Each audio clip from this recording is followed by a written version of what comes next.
Today, I want to talk about something very revealing in the way Harry and Meghan manage their public image, especially when the media keeps pushing this message that they are pro-family and pro-children through Archewell philanthropies. On paper, it sounds beautiful, compassionate, and perfectly crafted for modern PR.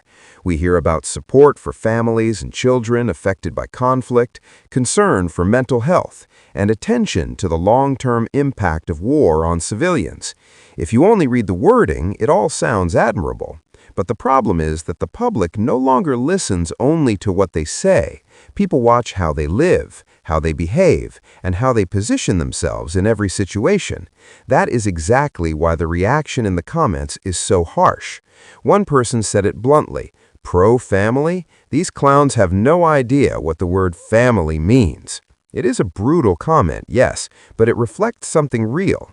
A lot of people no longer believe the polished language.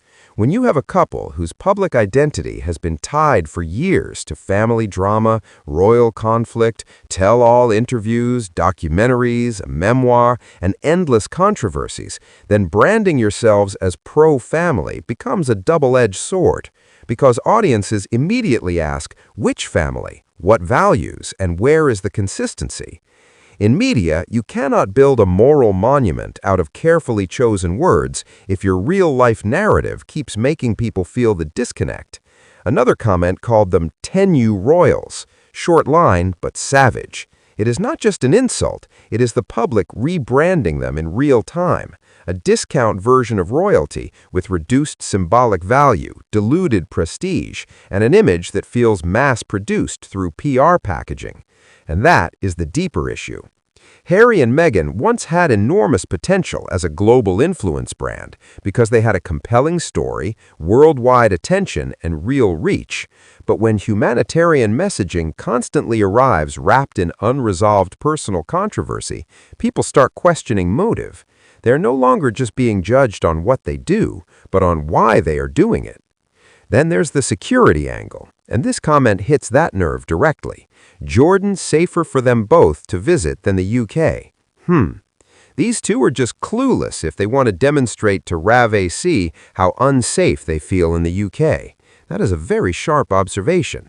If there has been a long-running argument that the UK is not safe enough for them, but then they appear internationally in a sensitive regional context for a humanitarian image moment, the public is going to notice what looks like a contradiction in the narrative.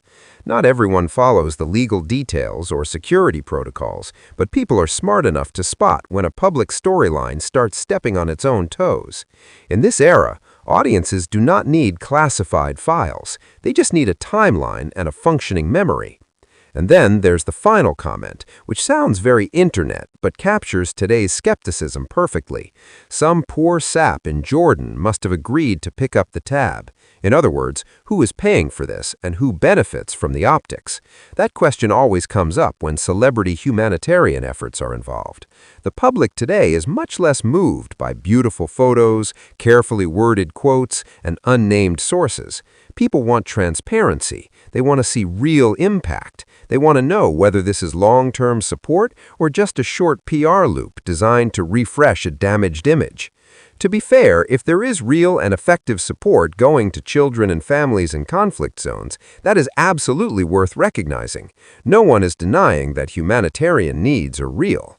But Harry and Meghan's problem is no longer just about what they do. It's about whether people believe them. And belief is not built on a source says. It is built on years of consistency, less personal drama, and visible results instead of moral branding. Otherwise, every press statement becomes another stage where the public shows up with tomatoes in the comments. So in the end, the issue is not whether pro-family, pro-children sounds good. Of course it does. The issue is that for many people, this couple has burned through so much credibility that every time they say something noble, the immediate reaction is this sincere or is this PR again? And that, more than anything else, is the real image crisis they are dealing with right now.